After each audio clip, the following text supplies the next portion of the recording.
Hello, everybody, and welcome back to another episode of The Push with Nick and KP.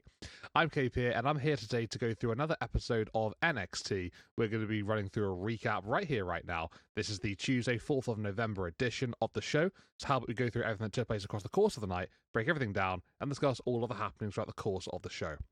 So, first and foremost, we will kick things off with the tag team match that sort of stemmed from last week.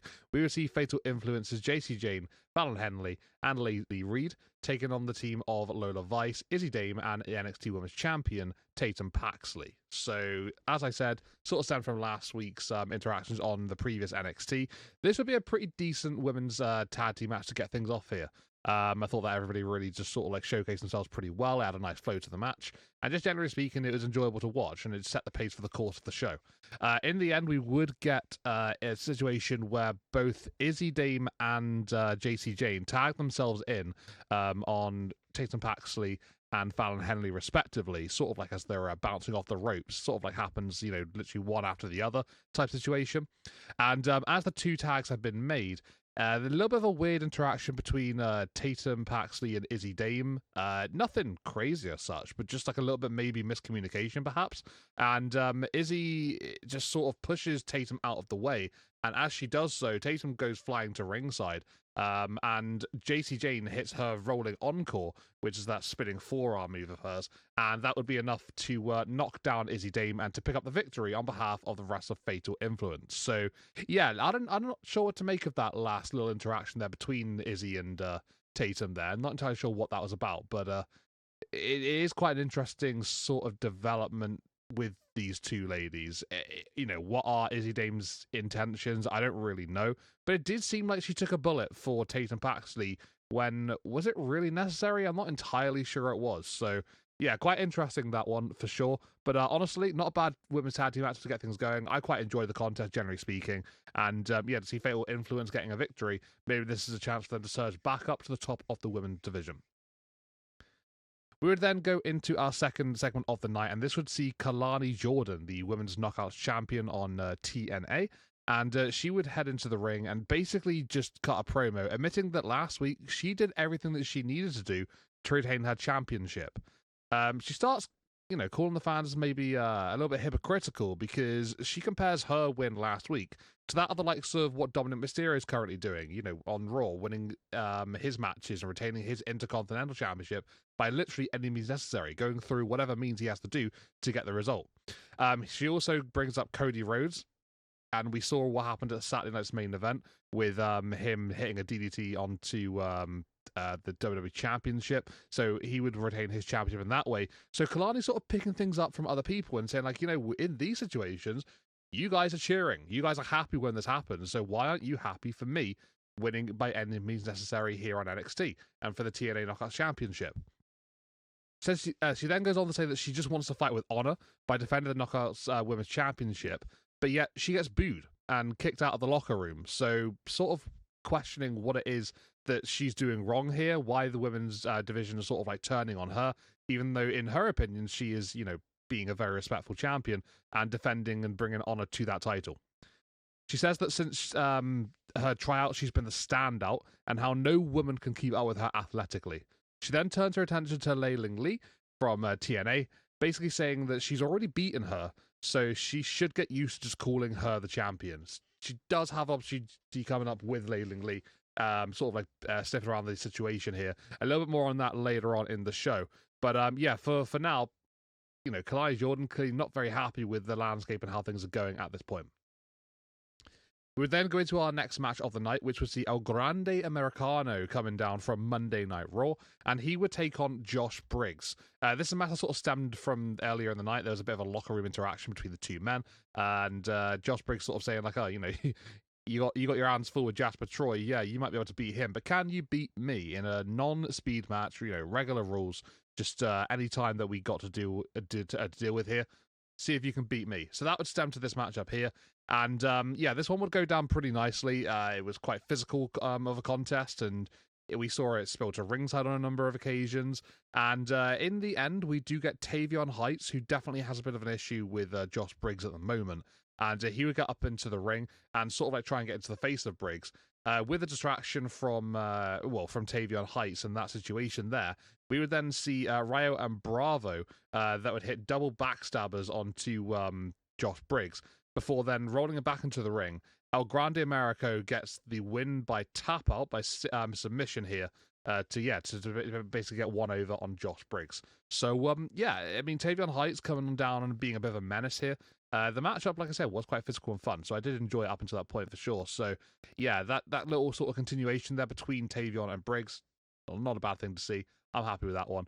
And we get the Speed Champion in action. Jasper Troy was also in and around the situation here, coming down through the crowd at one point and sort of like making his presence known. And he's obviously eyeing up that Speed Championship from El Grande Americano, which he gets a chance to win next week on NXT. We would then, speaking of speed, go into a speed women's qualifying matchup, which would be a semi-final matchup. So we would see Ren Sinclair and Zarya. Chance for these two ladies to go on to face the winner of Fallon Henley and Skylar Ray. That'll be coming up next week. This is a pretty standard speed match, to be honest with you. Nothing groundbreaking or spectacular happening in this one. But just generally speaking, it was absolutely fine and did what it needed to do. Zarya, obviously, with Soruka relinquishing her speed championship, wanting to fight on Soruka's honor. Still, we saw it happen in the North American Championship match. Didn't really work out for Zarya. But this opportunity for Zarya to maybe sort of like right the wrongs and to start again, start fresh. And that was what she would do. She would pick up a victory here, almost somewhat out of nowhere, I guess you could say, hitting a spear, and then following up with an F5 to get the victory. That'd be enough for the 1-2-3 and to book her spot against either Fallon or Skylar. Just before we would then go into our second half, we'd have Trick Williams and Ricky Saints having a bit of an interview, sort of hosted by Vic Joseph to begin with, and then he just sort of dissipated whilst these guys just dealt with between themselves. Trick would basically say that the title is too big for Ricky Saints, and that he can't carry it like he can. Ricky bounces back saying, back at Halloween Havoc, I beat you, and I beat you clean. What can you really say to that? Ricky then goes on to saying how Trick can't handle being second best before saying that Williams doesn't care about NXT at all. Trick retaliates saying that the championship doesn't belong to someone like Ricky, who looks more like a fan and should instead buy a title from the WWE shop. Ricky goes on saying that they don't have to wait until next week and that he's more than happy to drop him right here, right now. The two then get up and they disappear. They sort of go backstage. They end up finding each other pretty damn quickly, to be fair, and they have a bit of a brawl in the backstage area. This results in Trick Williams hitting Ricky Saints with a metal pipe, laying him out, and then security sort of like coming on in to deal with the situation. Trick Williams gets away from the whole conversation. So that would sort of be the end of our first half of NXT. We then go into our second half, which would see Kalani Jordan going one-on-one with Tyra May Steele in a match that was made in the women's locker room earlier on in the night. Kalani getting a little bit sort of, aggro, being a bit too confident perhaps. And Tyra May Steele basically getting in the face of her saying, okay, well, you know what? You're an athlete. I'm an athlete. Let's square up and let's face off. So that would be the matchup coming up right here, right now, taking place. We would see Kalani Jordan taken on Tyra in what was a pretty decent matchup. We haven't seen too much from Tyra May Steele. Ever since winning LFG Season 1, hasn't been the most consistent run for her since coming over to NXT. So it's nice to see her back in action once again. And this was a decent contest. It was very back and forth. Both women had a bit of a chance to impress here, especially Kalani Jordan, obviously being the knockout champion. She would pick up the victory in the end here, defeating Tyra May Steele. Kalani would sort of drop Tyra face first onto the rope in the corner. Then she would slam her down onto the canvas, hits the one-of-a-kind moonsault, and that would be enough to get the victory. We would then hear from the TNA director straight afterwards, Santino Marella, and he would appear on the Tron. Ava, already in the night, had been sort of spoken to by Kalani Jordan, saying, you're the NXT GM, you don't have anything to do with TNA, you can't tell me what to do. But Santino would bring that up, saying, okay, well, I'm the director of authority on TNA. I can tell you what to do. So you will be defending your Knockouts Championship in a triple threat match against Leiling Lee. And I think Santino would say Jordan Grace. But obviously that he means Jordan Grace. And that would be a triple threat match coming up in a couple of weeks' time at Gold Rush. So, yeah, looking forward to seeing how that one takes place. That should be quite interesting. 3 women all competing for that championship should be a hell of a lot of fun, and I'm excited for that one. It's got a lot of quality written all over it for sure. Speaking of quality, we would then see Javon Evans going one-on-one with one of the members of Dark State. It sounds quite interesting. I don't think we've ever seen a member of Dark State have a one-on-one match since the group formed. Maybe we have, maybe we haven't. Either way, it doesn't happen very often, that's for sure. So this one went pretty much as you'd expect it. Very high-flying, very high-paced, energetic contest between both men. Sort of stuff you can't really keep your eyes off once it really got started and the flow was going along. And yeah, just a really enjoyable contest. We get to a point in the end where Javon's sort of like seemingly getting towards the finish, and he's about to get the job done over Saquon Sugars. And Javon hits an OG cutter, goes for the cover, but Osiris on the outside, he pulls Evans off of the cover and out the ring. Javon manages to sort of like evade Osiris, then evade Cutler James, and then Dion Lennox in certain various different ways. It's sort of like a comical almost style situation, but it makes Javon look fantastic whilst he's doing all this, just dipping, diving, dodging, ducking all the way through. And he eventually gets back into the ring, deals with Saquon, takes him down onto the canvas, and then hits a tornado splash to get the victory over Sugars. So yeah, this one was fun. It had a lot going on, especially towards the late stages. Javon looked like a star dealing with all members of Dark State and still getting the victory in the end. So yeah, can't really fault that. It was a pretty fun matchup, to be honest with you.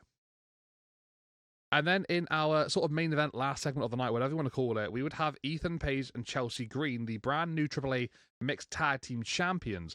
They would be having some sort of grand celebration in the middle of the ring. We see Alba Fire as well, Slasion A, as Chelsea refers to her as. And Chelsea and Ethan look back on winning those tag team titles. They say how they're special because they say that things, they say things that happen and they do end up happening. So they can sort of predict how things go in the future. They don't sort of shy on, calling their shot because they take any shot they get. Ethan says he's the greatest ever North American in wrestling before Chelsea doubles down, saying that there's no better North American duo in wrestling that can shape the future like they can. Chelsea says the only thing that can make this better is if Joe was here, which is quite a surprising thing for her to say, to be honest with you. A little bit out there. Ethan, a little bit dubious about that. I guess rightfully so, to be fair. Sort of questions Chelsea, and then after a bit of back and forth between the two, Ethan does agree to say his name, get it over with, and they'll just deal with him. They can prepare for him. They think that he's in this big cake that's like right behind them. It seems to be very, very perfectly placed for somebody to be inside it, and I think naturally speaking, most people who see a cake like that behind people who are sort of celebrating in the ring, you would normally think there is someone inside it. So they say Joe Hendry's name, and instead of appearing in the cake, he just comes down the ramp as normal, like anybody normally would do. Hendry makes his way down, saying that he does indeed want a title shot, but it isn't for the North American Championship. Instead, he wants to call his shot for the AAA Mixed Tag Team titles.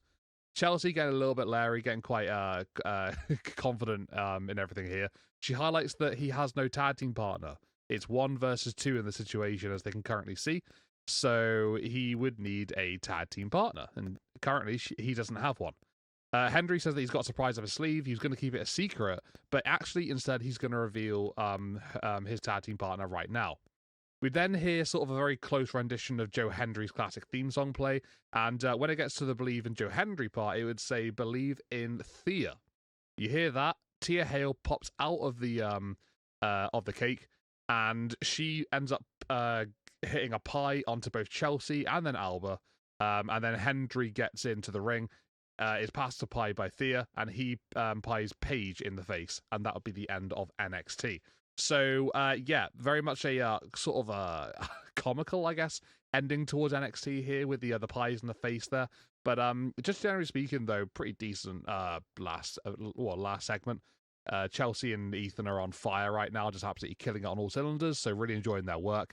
And, yeah, just maybe a little bit more of a comic relief style segment here towards those late stages with everybody... on that sort of side of the card, getting a pie in the face. But yeah, NXT generally was quite decent of a show. I wouldn't say it was groundbreaking or anything, but we do set up for Gold Rush somewhat quite nicely. We saw Tyra May Steele in action for the first time in quite a long time. Javon Evans just completely running through Dark State and just doing a great job at it, looking like a star.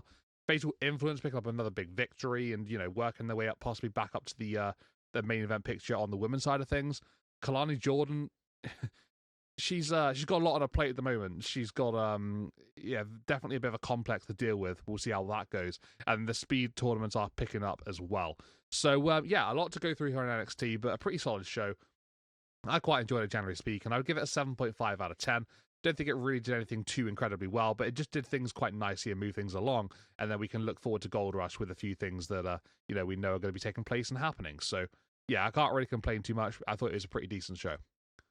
But for now, everybody, that has been our recap of this week's NXT here at The Push with Nick and KP. If you liked what you heard, then please consider hitting a like on our video, subscribing to our channel, and to keeping up with future releases coming up very, very soon. Also, let us know in the comments what you thought, whether it's good, bad, and different. We'd love to hear what you're thinking, perhaps on this episode of NXT, anything that happened, took place, and just generally speaking, anything in wrestling or whatever you want to talk about. We'd love to hear any and all comments. But for now, this has been The Push with Nick and KP. We'll see you on the next one. Thanks for tuning in, and goodbye for now.